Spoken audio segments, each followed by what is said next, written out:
and a negative 1. What I want to do is use transformations to graph this. So I want to think about the parent function first. Your parent function is the basic exponential, something to the x power. So in this case, it would be 3 to the x. We're going to graph that first, and then we'll think about transformations. So if I were going to plug in -1, 0, and 1, what's 3 to the -1? 1/3. What's 3 to the 0? And 3 to the first? -1, 1/3, 0, 1, and 1/3. Is that enough for my graph? We kind of remembered yesterday. Will it ever hit the x-axis? No, that's an asymptote here. This is a parent function, so I'm going to make it a dashed line here. So it's something like this.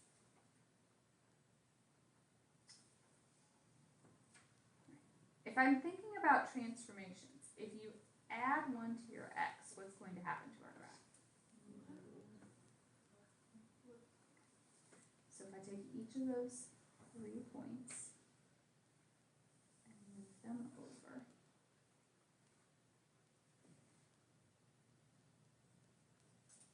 my final graph is like this.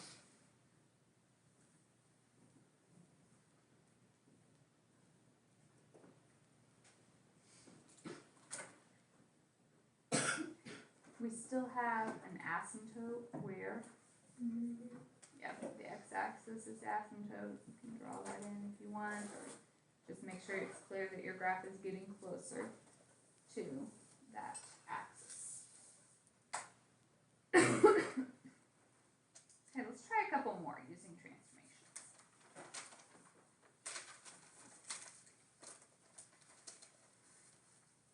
If I want 2 to the -x minus 3.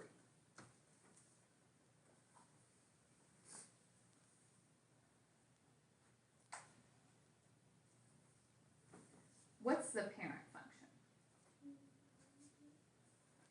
There's 2 to the x, the basic number to a power. My x's were -1, 0, and 1.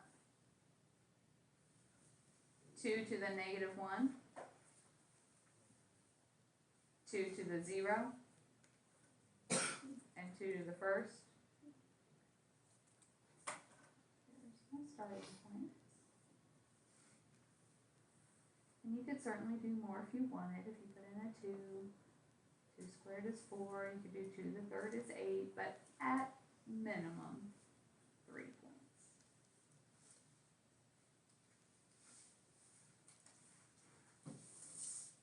Okay. What are my transformations this time? We're going down 3, and it's going to reflect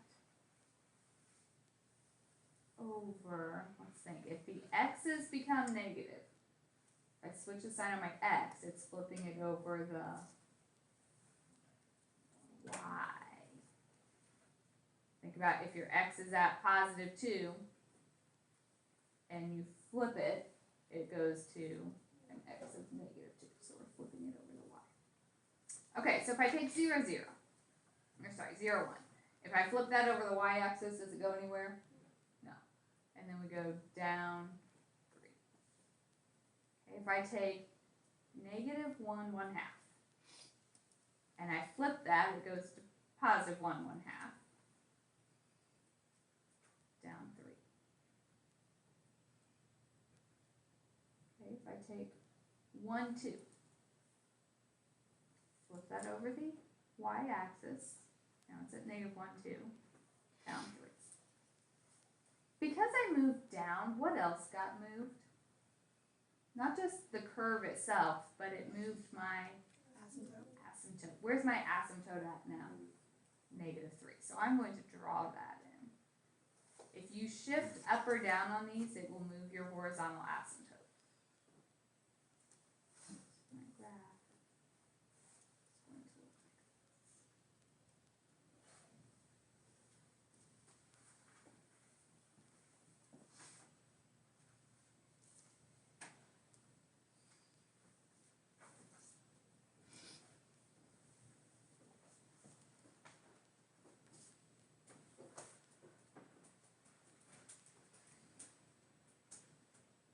far so good? Let's try one more. F of x equals negative 4 to the negative x.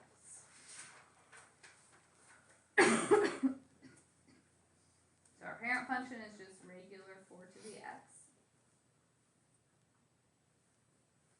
Our 3 points. What's 4 to the negative 1? 4 to the 0. 4 to the first.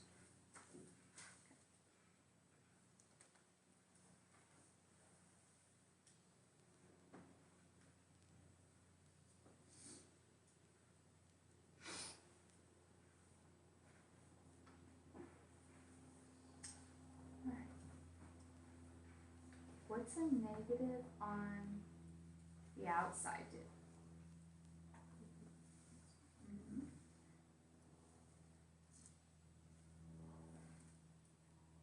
And what's the negative on the x do?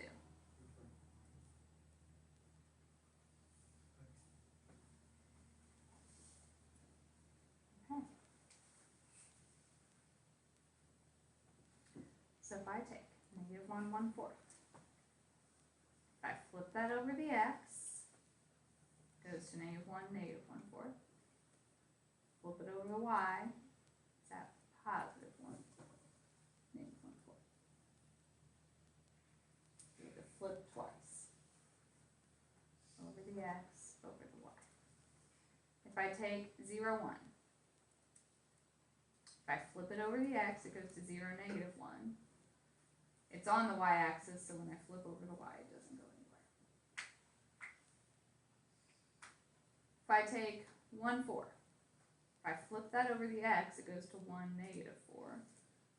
Flip it over the y, it's negative 1, negative 4. Did the horizontal asymptote move? No, only if we shift our graph up or down. So that's still the same.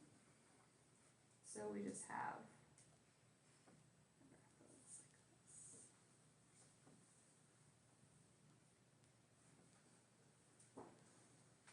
okay, so just a refresher, all of our transformation rules still apply. If I ask you to graph one of these, graph your parent function with the 3 exact points, then do your transformations. Just remember, if you move your graph up or down, move that horizontal asymptote as well. Any questions there? Okay. Second thing we're going to do today is solve equations with these. And I believe you've done some of this in the past. So today's problems will all be fairly nice ones, so similar to what you did last year. When we are solving exponential equations, the first option we are always going to try is to see if we can use this property. If a to the u equals a to the v, then u equals v. Seems like a lot of letters, but it's saying if we have 2 exponents, okay, on each side, if they have the same base, the exponents have to be equal. So this is the property we are going to use on every problem today.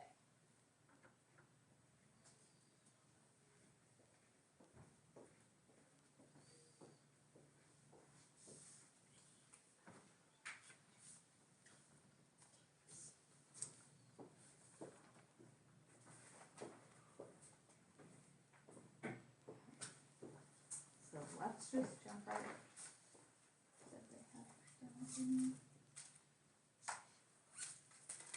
Okay.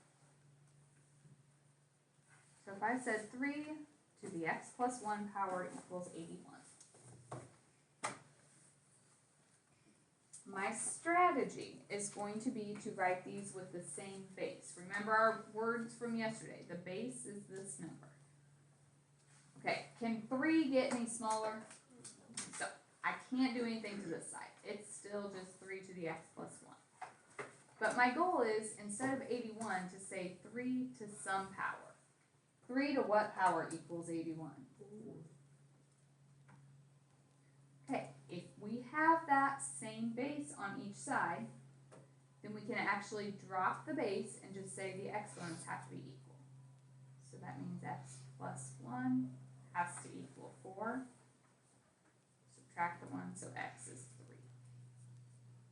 And the really nice thing about these questions is they're easy to check. You can plug a 3 in. 3 plus 1 is 4, 3 to the 4th equals 81.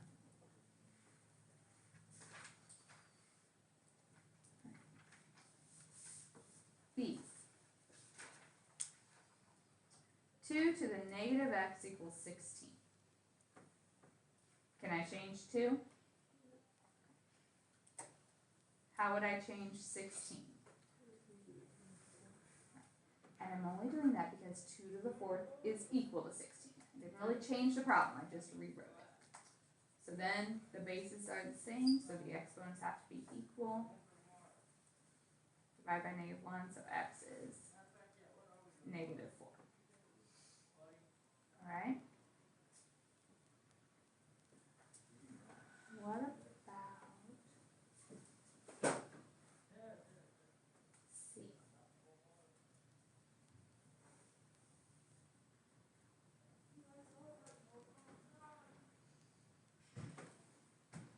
One fifth to the x equals 1/25.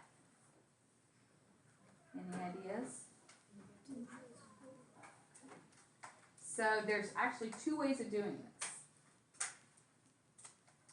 You said -2. Why the negative exponent? It would flip it. Oh, you're just giving the answer. Yeah. But we can rewrite them so they have the same base. When we think about negatives, flip it, right? So if you really hated the 1/5, could we say 1/5 is like 5 to the negative first power? Okay, and that's to the x. We don't have, I'm going to show another way to do this one in a second, but I heard what you said first, and that makes sense too. 1/25. If we want to flip it, it has to be a negative. 5 to what power equals 25? When you have a power to a power like this, what do you do with those exponents? Okay, so this means 5 to the negative x equals 5 to the -2. So negative x equals -2, or x equals 2.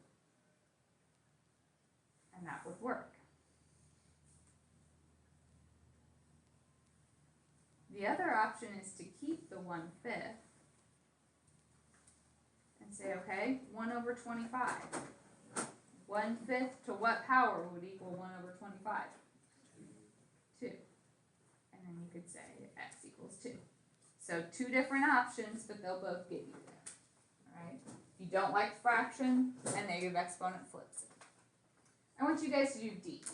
See if you can get that answer.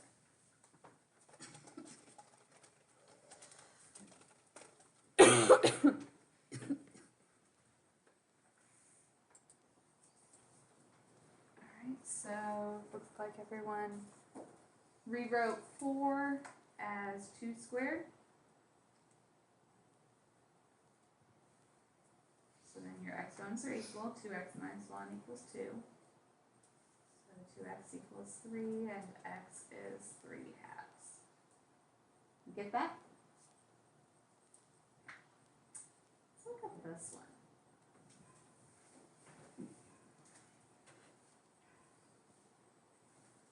So I have 8 and 16 for my bases.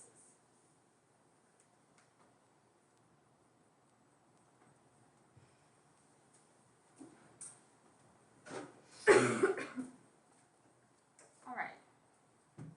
Can I say 8 to some power equals 16? No. So I have to change both of these bases. Both of them are powers of what number? 2. So my 8 is 2 to the 3rd. But you notice I'm going to put that in parentheses and this negative x plus 14 out here for a moment.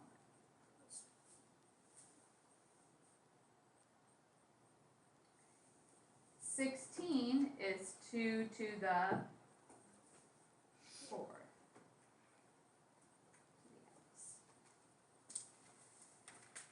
Okay, why did I put parentheses around those? So we have to distribute, so that's a negative 3x plus 42.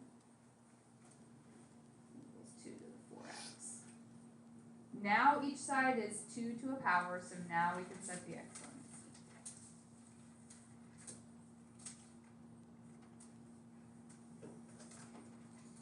I add over my 3x and divide, x is 6. And we can check that if we need to. Grab a calculator and plug them in.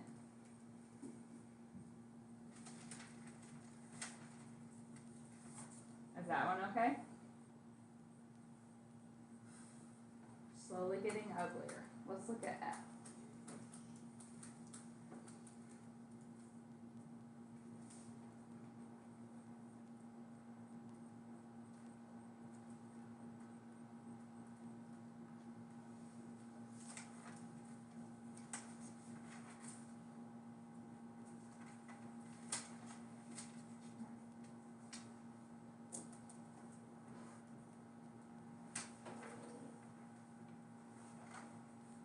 My rule says I have to have one base on each side.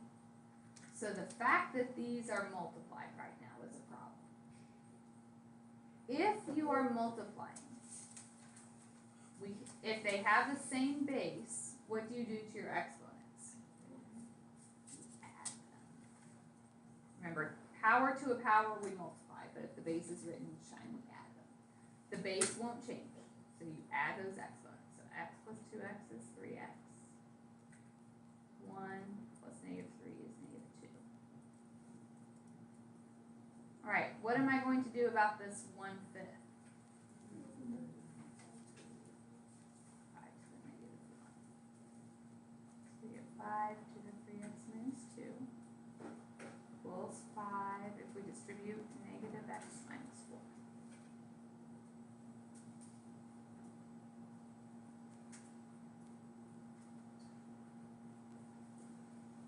We can set our exponents equal.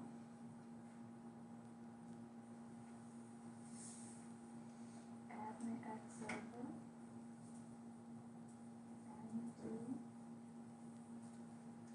We get 4x equals negative 2. And x is negative 1.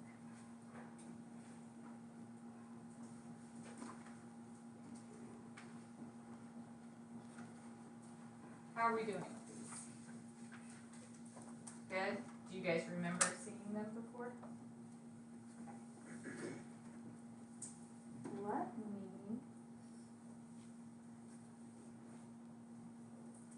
okay. Let's see if I can trick you. Try another one. Let's say I gave you e to the 3x times 1 over e squared equals 1.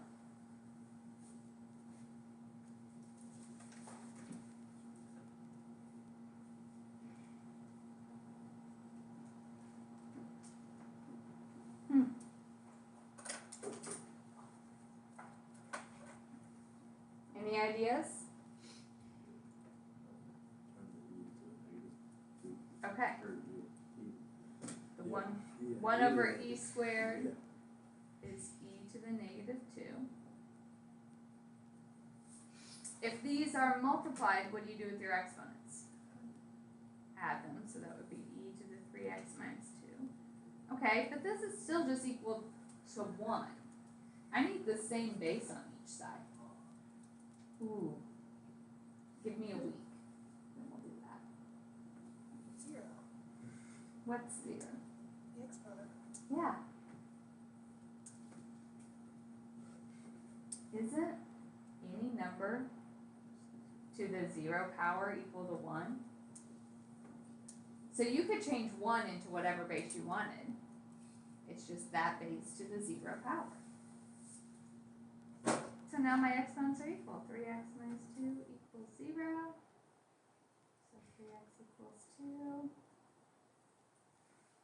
And x is 2/3.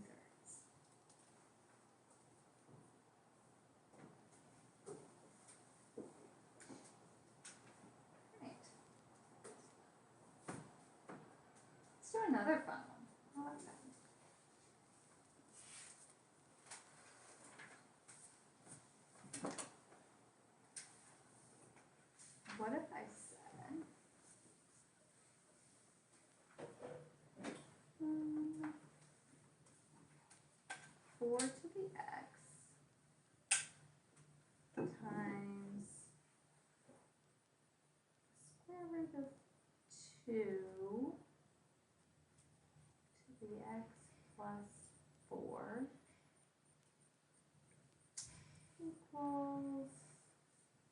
32.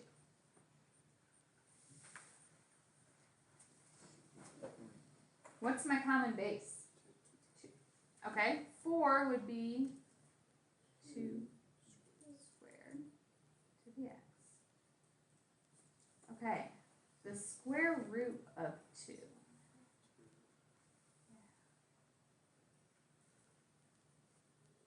And 32?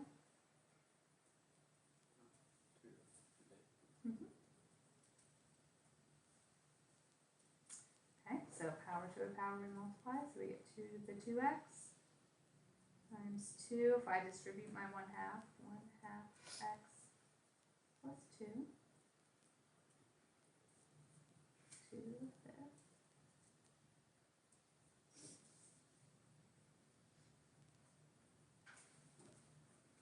And then what do I do with the exponents when I put these together? Okay, so 2 plus 1/2, 5 halves.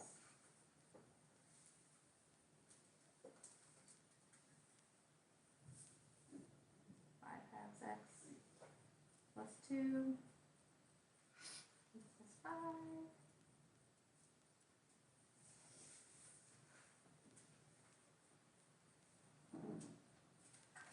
Multiplied by 2/5. X is 6/5.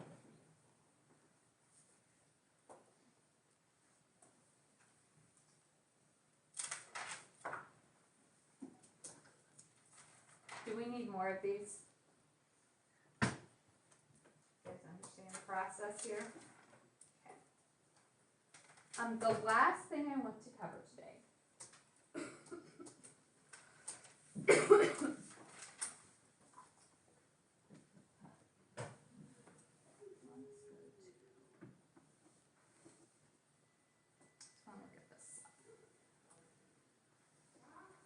So these are a little bit different because my variable is the base, not the exponent, right? So I'm solving for my base. If I said b to the 5 halves equals 243. What does a 5 halves power mean? Okay. Does it matter if the fifth is inside or outside? It's actually the same either way, so it won't matter. Okay, so if I wanted to solve that, how would I get rid of my square root? Square each side.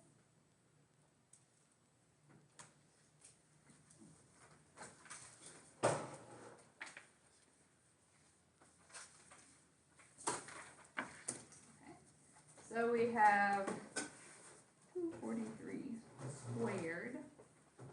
It's a beautiful number. And then how do you get rid of a fifth power? Do we need a plus or minus? Right, only if you add even power. So we get b to equal 9. And could you double check that? Can you type 9 to the 5 halves power in your calculator? Absolutely. Alright, you guys try b. If we get it, then we're done. Alright, so what does h to the 4/3 mean?